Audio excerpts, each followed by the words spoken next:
le Congo est victime de sa richesse. Ça. Mais le Congo accuse le Rwanda et l'Ouganda d'être derrière le conflit. En 2013, j'étais là. M23 était beaucoup plus fort qu'aujourd'hui. Mais on l'a écrasé. C'est le MONUSCO qui l'a écrasé. Mais ces négociations, si M23 n'était pas invité, pourquoi voulez-vous qu'il exécute? La négociation, c'est quoi? On met sur la table, on s'entend sur les points. On cède, il y a ce que tu dois céder, l'autre ce qu'il doit céder pour s'entendre. Or, si M23 n'était pas invité, comment voulez-vous qu'il exécute? Salut à tous les téléspectateurs, nous sommes avec Dr Roussa, le panafricaniste. Docteur, comment ça va? Ça va? Il faisait longtemps sans parler le français avec nous. C'est ça, nous sommes dans un pays qui n'est ni anglophone ni francophone. Nous parlons Kinyarwanda. En fait, tu vois, le Rwanda, c'est une nation, une petite nation qui s'attend d'une seule langue. Ils s'attendent dans une seule langue. On n'a pas besoin d'autres langues. La communication est très facile dans la langue maternelle. Mais on est à la tête de la francophonie et le Commonwealth. C'est ça. Bon, ce sont des langues coloniales. Il ne faut pas être fier de ça. Et nous avons besoin que l'Afrique adopte une langue.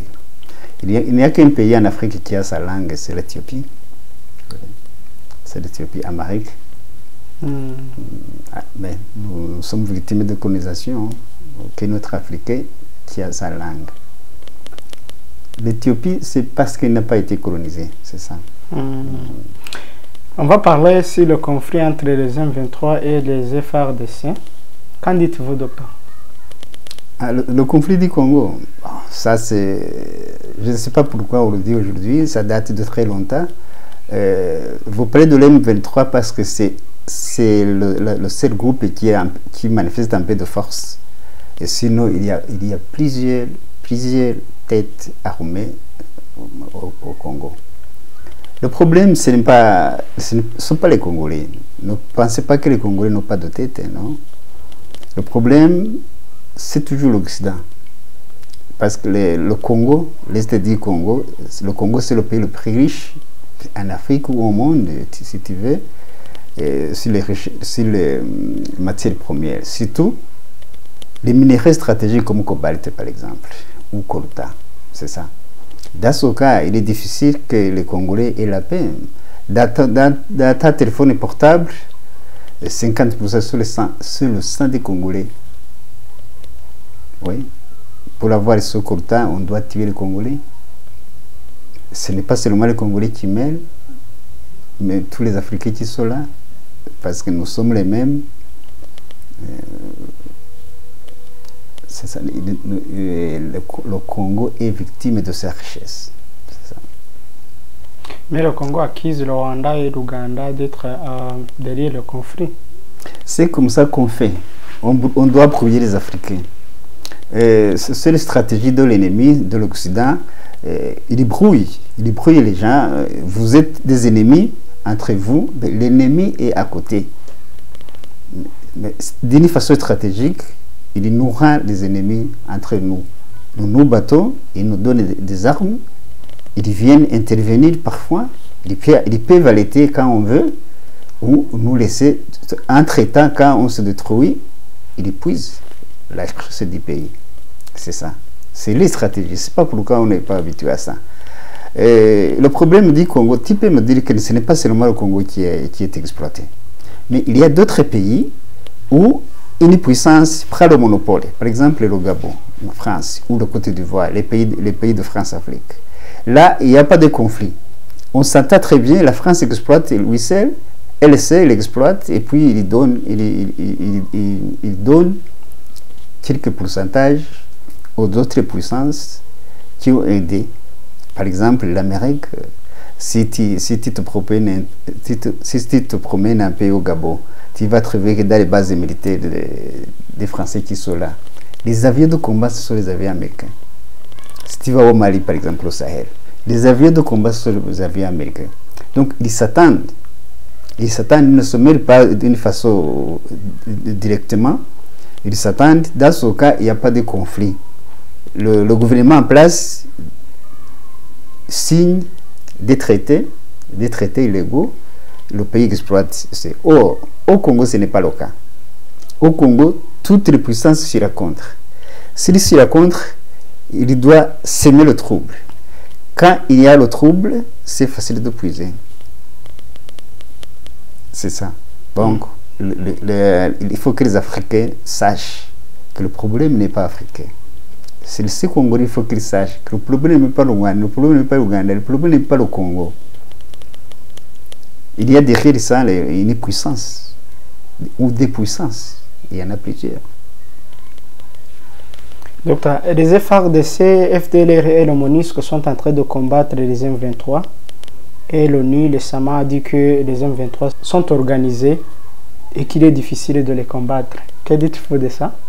Bon, c'est l'ONU qui le dit. Bintou Keïta, envoyé spécial de l'ONU en RDC.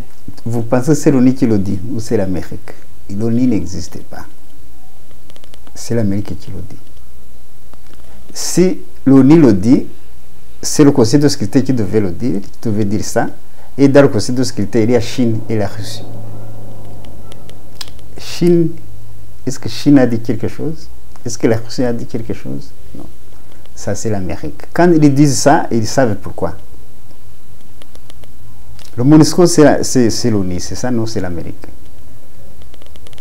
Quand on dit que MONUSCO ne peut pas, et FARDC ne peut pas combattre M23, les Blancs m'en tombent. Comment? En 2013, j'étais là. M23, il était beaucoup plus fort qu'aujourd'hui.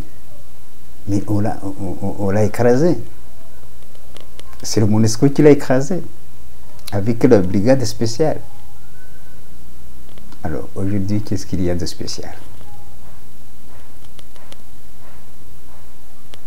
Si M23 est toujours là, c'est parce qu'on ne souhaite pas que le combat cesse. En 2013, on voulait que le combat cesse. On l'a fait. Comment M23 peut être difficile de détruire si on veut?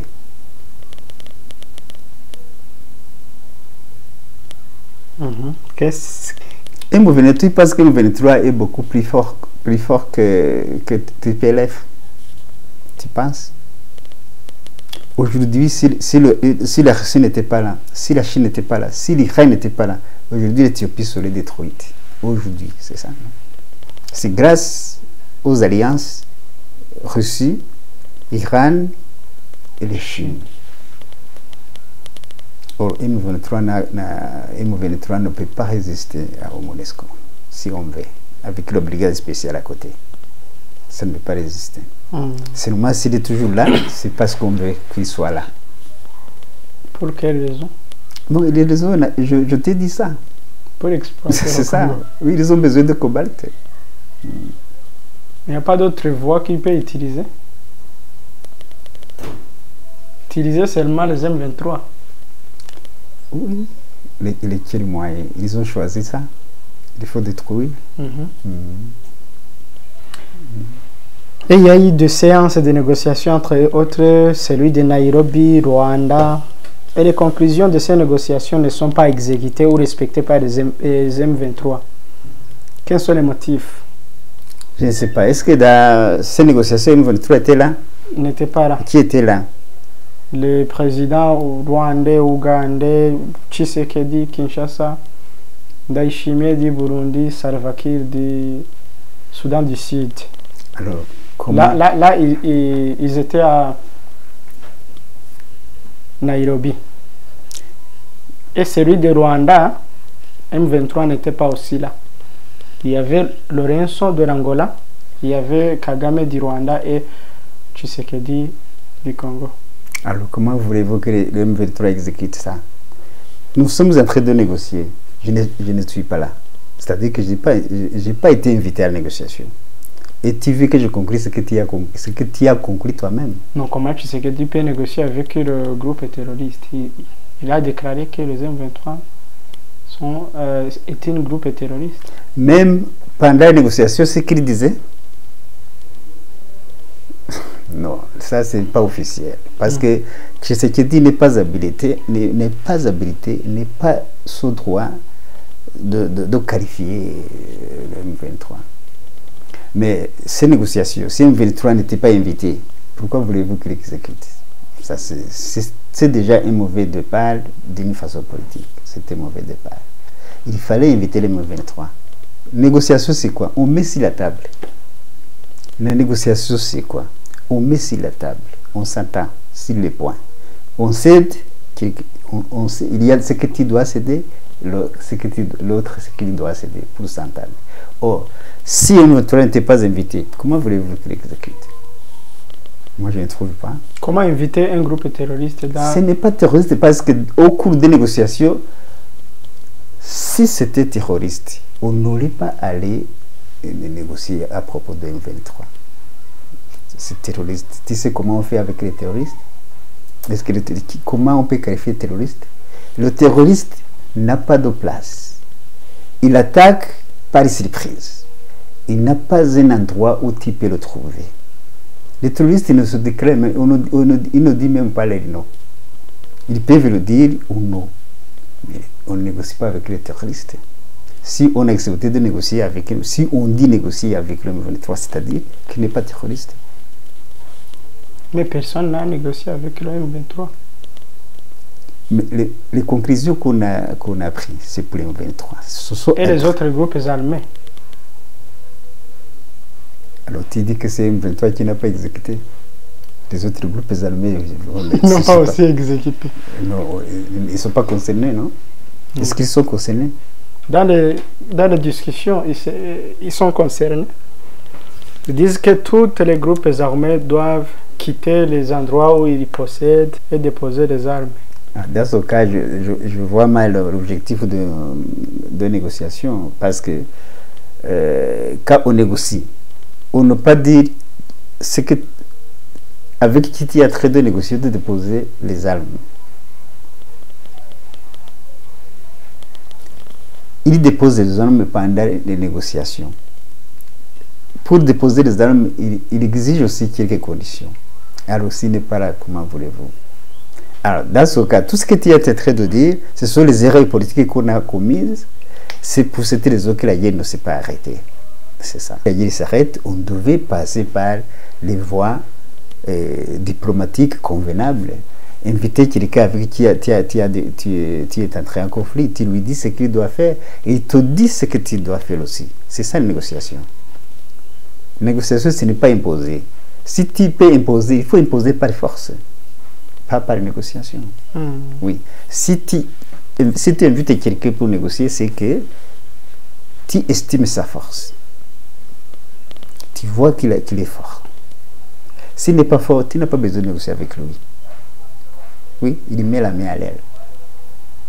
Tu lâches le feu, il met la main à l'aile. Ou bien tu le pousses en dehors du pays. Sinon, si je demande la négociation, c'est-à-dire que j'estime ta force. Je vois le danger que tu constitues sur mon pays. Et dans ce cas, je ne t'ignore pas, je t'invite. Je t'invite parce que je ne peux pas te prendre la distance. Tu es assez fort, tu es important, tu es une force menaçante. Dans ce cas, je t'invite. Si je ne t'invite pas, si tu ne m'as pas invité, je ne cesse pas les atrocités. J'attaque tous les jours. C'est ce qu'il fait, c'est ce qu'il est en train de faire, le M23. La guerre ne s'est pas arrêtée. Si on veut qu'il s'arrête, on va reprendre les négociations. Et dans ce cas, on va l'inviter, c'est ça? Docteur, quelles sont les conséquences possibles pour le gouvernement de Kinshasa en qualifiant M23 comme un groupe terroriste? Non, ça ne va pas tenir. Ça, c'est une blague. Ce n'est pas l'émotion que le président l'a dit. Il ne peut pas répéter ça. Il ne répétera pas ça pendant longtemps. Il sait qu'il n'est pas à mesure, il n'est pas habilité à qualifier. Donc, je t'ai dit les critères de terroristes. C'est pas ça. Le M23, c'est un groupe armé. Ce sont des rebelles. Ce sont des rebelles comme tant d'autres. Ce ne sont pas des terroristes. Il y aura des conséquences pour ça? Non, ça ne tiendra pas parce que c'est pas sérieux. Ça n'a pas de poids, ça n'a pas de force. Le président Museveni Kagame demande au gouvernement de Kinshasa de négocier avec les M23. Dans quel cadre? Dans ce cadre de négociation? À côté? Non. Museveni, il a dit ça avec les envoyés spéciaux de Kinshasa à Kampala. Il a dit que la seule solution possible est de négocier avec les M23. Kagame aussi, il a dit ça pendant des interviews et pendant le Chogam, dans la presse conférence, il a dit ça. Ça, ce sont des conseils amicaux. Ça, ce sont des conseils amicaux. C'est pas, n'ont pas été sur la table de négociation. Ce sont des conseils amicaux. On conseille un ami. Comporte-toi comme ça, comporte-toi comme ça. Ça, ce sont des conseils amicaux. Ça,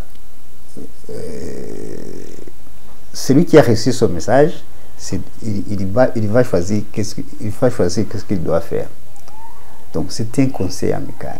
Or, un conseil que tu me donnes, c'est moi qui dois le juger et le mettre en pratique. Ce n'est pas une négociation officielle. Parce qu'en même temps, encore une fois, les M23 n'étaient pas là. Encore une fois, on n'a rien adressé aux administrateurs de l'M23. On a donné un conseil à leurs collègues. Est-ce que vous pensez que ces négociations seront possibles entre Kinshasa et M23? Les négociations que tu as dit avant de Luanda, ça serait difficile de les juger parce que les M23 n'étaient pas dedans. Or, quand tu négocies avec quelqu'un, tu dois être avec lui, sur la même table. Sera possible que Tshisekedi avec les M23 seront sur la même table? Oui, moi je pense, parce que si tu n'es pas capable de battre l'ennemi, la seule solution c'est la négociation. Tu as besoin de la paix. Tu dois faire tout ce qui est possible.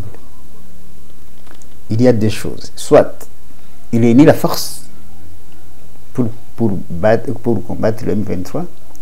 S'il n'est pas capable, il doit négocier. Il doit accepter de négocier.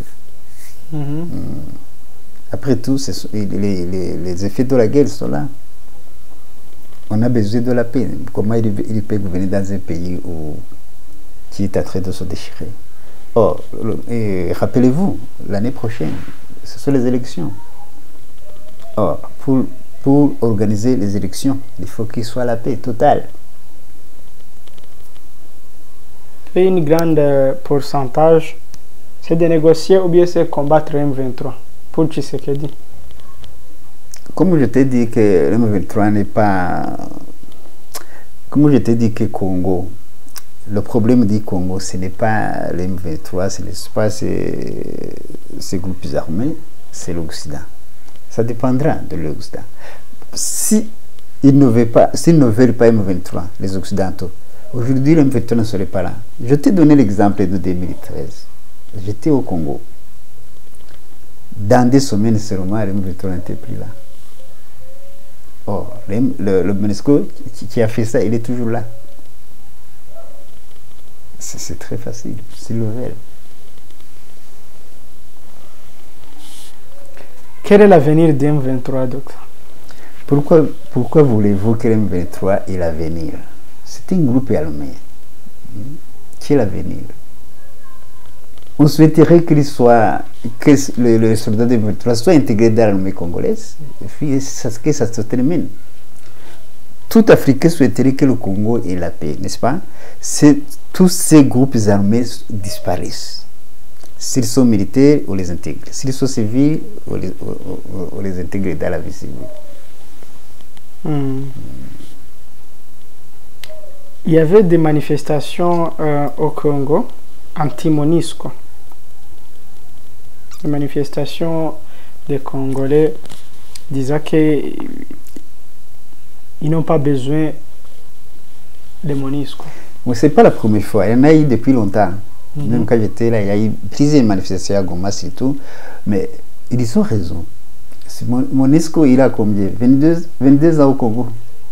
Depuis qu'il est là, on n'a jamais connu la paix au Congo. Donc, pour moi, il est inutile, n'est-ce pas? Il est là pour je ne sais pas pourquoi. Or, les Congolais doivent se demander pourquoi il est là. Donc, peuvent se poser la question de savoir qu'est-ce qu'il fait le MONUSCO, qu'est-ce qu'il fait au Congo. Si on l'a baptisé métier de la paix, oh, il n'a jamais, il n'a jamais maintenu la paix. Il va maintenir la paix où la paix n'existe pas. Donc, si les Congolais se manifestent, ils ont raison, mais personne ne les écoute. Et si les Congolais se manifestent contre le M23, ils ont parfaitement raison. Contre le MONUSCO. Contre le MONUSCO. Ils ont parfaitement raison. Et moi également, je manifesterai parce que ça n'a pas de sens. Le groupe armé de l'ONU qui vient de passer sur le territoire congolais 22 ans, soi-disant que le métier de la paix, on n'a jamais connu la paix au Congo, surtout à l'Est. Alors, moi je vois mal ce qu'il fait. Le MONUSCO, je vois mal son rôle, son utilité. C'est quoi? C'est le problème de l'Occident toujours. Parce que M23 n'est pas unique en Afrique. Il y en a au Centrafrique, il y en a au Mali. MONUSCO. Les casques bleus, comme on le dit. Les casques bleus, ils sont partout en Afrique. Mais partout où ils sont, ils n'ont jamais construit la paix. Ils n'ont jamais amené la paix. Là où ils se trouvent, on n'a jamais connu la paix, la population. Or, la population, ils ont le droit de manifester. Malheureusement, ils n'ont pas de voix, ils n'ont pas de poids pour lutter contre l'Occident. Est-ce que vous voyez que le MONUSCO va quitter le Congo? Il va finalement quitter. Si l'Afrique s'organise, comme le a quitté Mali, le M23 aussi peut quitter. Le MONUSCO. Le MONUSCO aussi peut quitter. Si les Congolais peuvent avoir le courage d'arracher l'indépendance, comme le Mali l'a fait, c'est possible. Malheureusement, ils ne savent pas.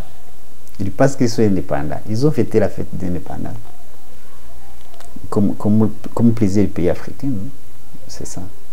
C'est ça le problème de l'Afrique. Ils confondent l'indépendance et la décolonisation. On dit que les Africains sont indépendants. Mais ils ne sont pas décolonisés, c'est ça. Or, on dit l'indépendance, vous acclamez, vous dites nous sommes indépendants, vous ne pensez jamais à la décolonisation. C'est ça, on nous a trompés par les termes. Le Congo est indépendant. Mais les Congolais doivent savoir que même quand Léopold II avait le Congo, 23 ans, s'appelait État indépendant du Congo. Quand il a cédé à la Belgique, en 1908, on l'a appelé Congo belge. Congo belge, c'est-à-dire que ce n'était plus indépendant. C'est-à-dire qu'il a été indépendant pendant 23 ans. Aujourd'hui, il est indépendant. C'est ce qu'on dit. Il est aussi démocratique. Démocratique, c'est pas le nom, c'est ça. Comme tous les pays démocratiques, c'est pas le nom. Comme plusieurs pays africains ou même occidentaux.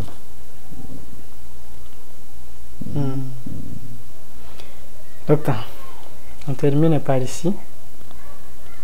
Je vous remercie. Merci aussi. Merci à vous. À la prochaine. Au revoir. Au revoir.